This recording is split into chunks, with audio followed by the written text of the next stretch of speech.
Está temblando un poquitito. No se asusten, vamos a quedarnos. Les doy la hora. 7 de la mañana, Chihuahua. 7 de la mañana, 19 minutos 42 segundos. Tiempo del centro de México.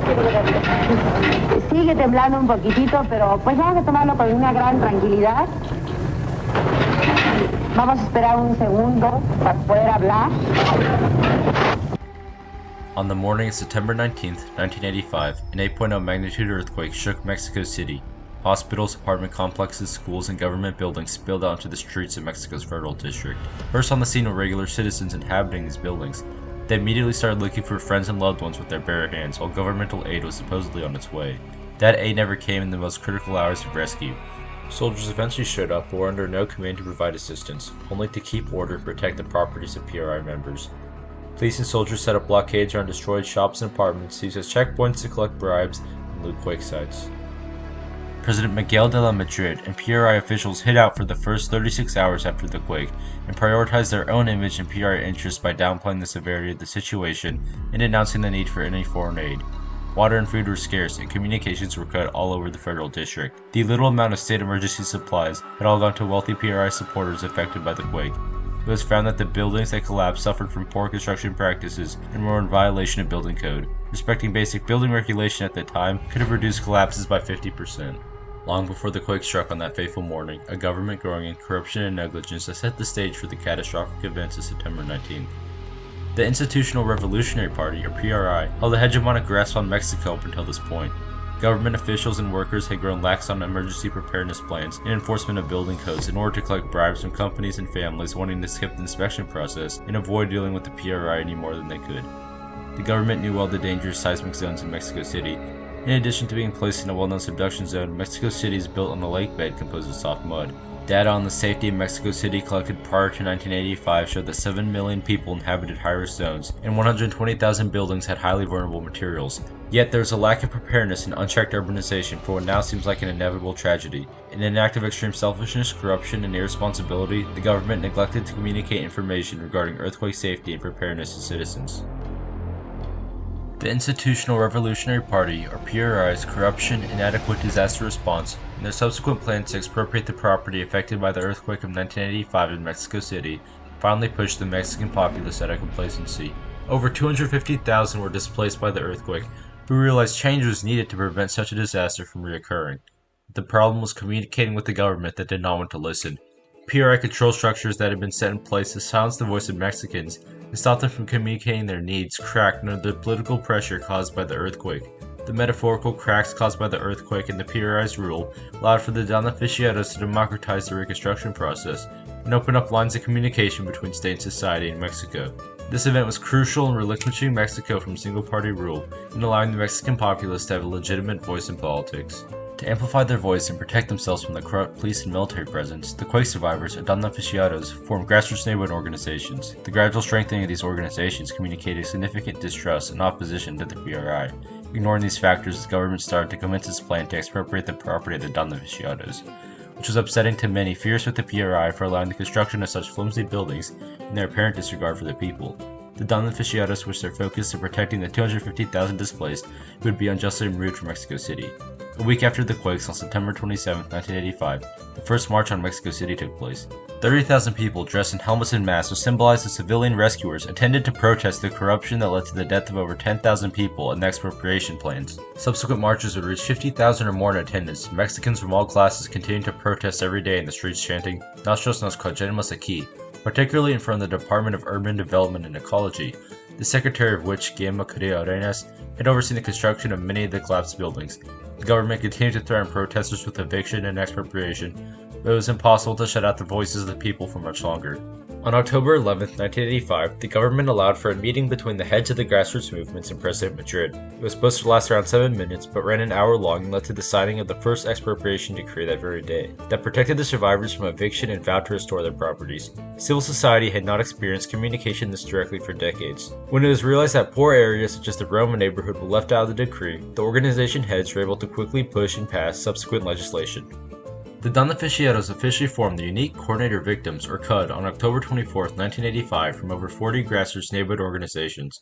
The formation and democratic structure of CUD proved to be a powerful instrument for civil society to communicate with the PRI government and strengthen the bond of Mexico's civil society. The pressure from CUD forced Carrillo to resign in early 1986 and served as a cautionary message to government officials of the tolerance for corruption within Mexican civil society. His successor, Manuel Camacho Solis, listened to the needs of the people being communicated and signed the Democratic Agreement for Reconstruction in May 1986 with CUD. This was a monumental piece of legislation for the Damnificado Movement in Mexican political history that marked the first time that Mexican civil society was officially recognized and ensured that the properties would be properly reconstructed with CUD oversight committees. The Damnificados were able to democratically rebuild 90,000 properties. They helped create the National System of Civil Protection and helped establish the National Center for Disaster Prevention, which both increased the institutional capability of the government in disaster response by implementing regular safety drills, cutting-edge detection and early warning systems, extensively revising the building regulation code and its enforcement, as well as developing a 6-point emergency response plan. CUD took on creative forms of communication like mornings, festivals, races, and other demonstrations to continually communicate their many needs to the Damnificados. At these festivals and at survivor camps, the Damnificados performed, painted, danced, and sang. Many disciplines of artists attended these events to help communicate the needs of the Damnificados to the rest of Mexico and the PRI. Opera singer Placido Domingo, who had lost several relatives from the collapse of the Nueva Leon apartments, cleared his entire schedule of bookings to perform charity concerts for the Damnificados, raising $8 million in aid and reconstruction funds. Writers and poets such as Elena Poniatowska chronicalized the individual stories of the Damnificados in her book Nothing Nobody, The Voices of the Mexico City Earthquake. Raul Bautista took on the mantle of Super Barrio, whose backstory was set in the 1985 earthquake as he helped rescue survivors. Super Barrio would show up to protests and other events to keep morale up and share the plight of the quake victims. Many more Mexicans and celebrities contributed to raising awareness of the Damnificados and helped amplify the voices of the survivors through art and interviews. These events played a grander role in communicating the will of the people and strengthening Mexican civil society as a whole.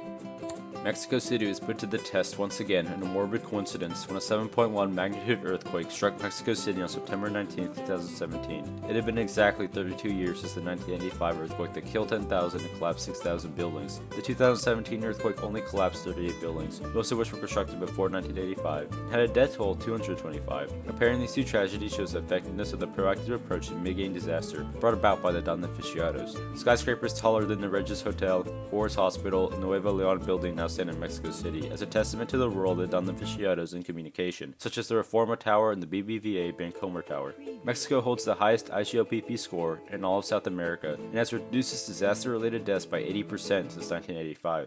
These achievements are a symbol of how far a nation can come when state and society are listening and understanding to each other. The political effects of the Damnificado movement took place almost immediately and are still being felt today. The earthquake not only damaged the physical structures in Mexico City, but the political control structures utilized by the PRI to silence the voice of civil society, such as the suppression of NGOs and electoral fraud. The Damnificados were essential in the PRI losing its monopoly on power throughout the following decade, as they began facing defecting politicians, hemorrhaging congressional seats, and empowered anti-corruption activists. The PRI was only able to hold on through its power through brazen corruption, but were finally ousted in the 2000 election by PAN candidate Vicente Fox Quesada. The Damnificados were able to strengthen civil society by encouraging political participation, reopening channels for people to communicate their needs, making way for opposition parties such as the PAN and PRD, and moving many to start holding corrupt officials accountable after seeing the true devastation of corruption. The spirit of the Damnificados, who were just ordinary people making their needs known, is still alive and shaping Mexico. Where the Regis Hotel once stood in Mexico's Solidarity Plaza is a monument to the events of September 19th. It was constructed with the intent to remind Mexicans of the struggle of the Damnificados and the long-lasting change they brought. The Damnificado movement instilled a new sense of activism in not only the coming generation but most of Mexico. Before this event, there were no NGOs capable or means for Mexican civil society to communicate with the PRI-controlled government. The CUD may have been dissolved, but many community leaders are going to become major opposition figures to the PRI and start new NGOs to open dialogue on various social issues. The Damnificados in 1985 have forever changed Mexico through different and creative forms of communication. Marches, protests, solidarity, festivals, and speeches all contributed towards creating a Mexico better prepared for any disaster thrown its way, and increasing the capacity of civil society to make understood its needs. Mexico's journey from the rubble of the 1985 earthquake to its modern-day skyscraping towers demonstrates the universal truth. Communication in politics is undeniably key to better understanding the needs of one another.